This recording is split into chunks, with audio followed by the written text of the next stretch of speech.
এই ভাই খাওয়ার কিছু আছে? খাইতে দেন, খিদা লাগছে। খাওয়ান আনেন নাই আপনারা?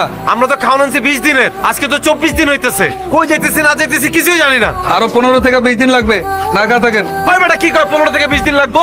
ওই মেয়ে মজা পান, 20 দিনে কত কাছে 24 দিন হইছে, আরো 20 দিন লাগবে না? একদম আলাদা দিব মাথা। ভাই সত্যি করে কম তো, আরো কয়দিন লাগবে আমাকে? 15 থেকে 20 দিন লাগবে। তোর 15-20 দিনে গুষ্টি গেলাই আমরা যাবো না তো কষ্ট করে আমেরিকায়। ওই হালার পুত কই যাস তুই? এই মাদার, এই আর একটা কথা কবি, সব থেকে কিন্তু গুলি করে সাগরে ফেলা দেবো কিন্তু। আমগো কাজ তোদের দ্বীপে পৌঁছায় দেয়া। 15 দিন লাগুক আর 20 দিন লাগুক, এরপর তোরা আমেরিকা যাবি, টাকা মারা খাবি, এটা তোগো ব্যাপার। আর হুন, মানুষ না খেলে মরে না, খিচকা থাক।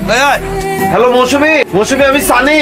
তুমি কই? মৌসুমী আমি তো অন্য একটা বর্ডারে ঢুকে গেছি বুঝছো। ওরা বলছিল 20 দিন লাগবে, এখন তো 30 দিন হয়ে গেছে, আরো নাকি 10 দিন লাগবে। তুমি কোনো চিন্তা করো না মৌসুমী, আমি একদম ঠিকঠাক আছি। আমি আমেরিকা ঢুকে তোমার ফোন দিতেছি, শুনতেছ আমার কথা? শুনতেছি। Moushumi I love you. I love you two.